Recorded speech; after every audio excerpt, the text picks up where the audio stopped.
मेरे पास पैसे नहीं हैं और मुझे नशा चाहिए, तो मैं उस टाइम में सबको फ़ोन करती थी कि मुझे पैसे मुझे अरेंज कहीं ना कहीं से हो जाए और मैं नशे को करूं। और लेकिन अगर मेरे पास पैसे नहीं और कहीं से भी अरेंज नहीं हो रहे हैं, मेरे हाथ पैर कांपना और मुझे ऐसा लगता था कि अब मैं मर जाऊंगी। हमारे घर के जो साथ में ही थे वो भी रूम पे रहते थे और वो 2 लड़कियां थी। और जब मैंने उनके पास जाना शुरू करा, जब मेरी स्टार्टिंग उनसे बातचीत करने की हुई, तो उन्होंने मुझे धीरे धीरे, मैंने उनको देखा कि वो सिगरेट पी रहे हैं, वो नशा कर रहे हैं, तो मैंने उनसे पूछा कि आप ये क्या कर रहे हो। तो उसके बाद मैं इच्छुक हुई कि मैं उस काम को मैं भी करूं।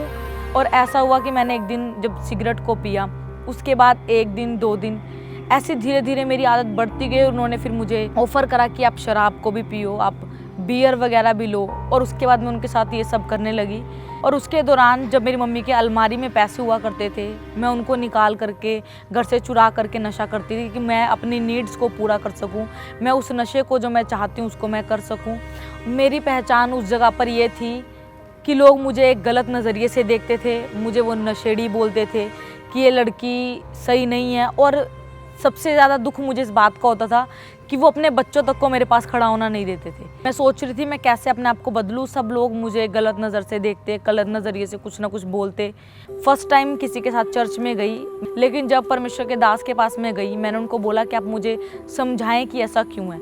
जब उन्होंने वचन से मुझे समझाना शुरू करा, उन्होंने कुछ गहरी बातें जब मुझे बताई कि परमेश्वर ने पापियों को चुना, परमेश्वर ने जगत के मूर्खों को चुना, तब जैसे मेरे को तोड़ लगनी, मतलब जैसे मेरे को होना कि मुझे नशा करना है। तो मैं ये नहीं सोचती थी मुझे नशा करना है, मैं ये बोलती थी प्रभु मुझे तेरा वचन का नशा हो। मैं तुरंत बाइबल लेके बैठती थी, जो कि मुझे बाइबल बैठती थी जब लेकर तो बहुत ज़्यादा मुश्किल होती थी कि कैसे पढूं। हाथ पैर मेरे कांप रहे हैं, बाइबल मेरे हाथ में नहीं पकड़ी जा रही है। मैं उसको रखती थी, घुटनों पे गिर जाती थी, बहुत ज़्यादा रोती थी तेज तेज कि परमेश्वर मेरे जीवन को बदल बस। 1 कुरिन्थियों 3:16 मेरी सबसे अच्छी वर्ष यही थी कि जिस दिन जब परमेश्वर के दास उस वचन को प्रीच कर रहे थे, वो बाइबल के वचन ने मुझसे बात करी। ऐसा लगा कि ये बाइबल मुझसे कुछ कहना चाह रही है और मुझे इसको सुनना है।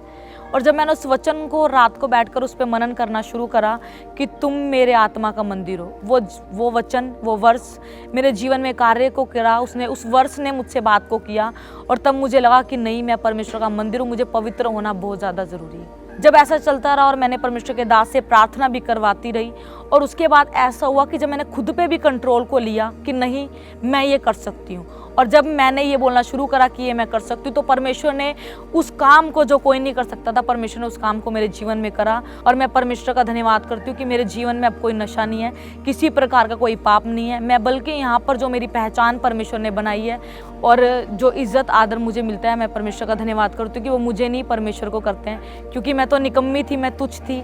लेकिन फिर भी परमेश्वर ने जब मुझ मूर्ख को जगत में से चुना, तो उसने अपनी दासी बना करके खड़ा करा। एक अच्छी पहचान परमेश्वर ने मुझे यहाँ पर दी और पवित्रताई का जीवन दिया।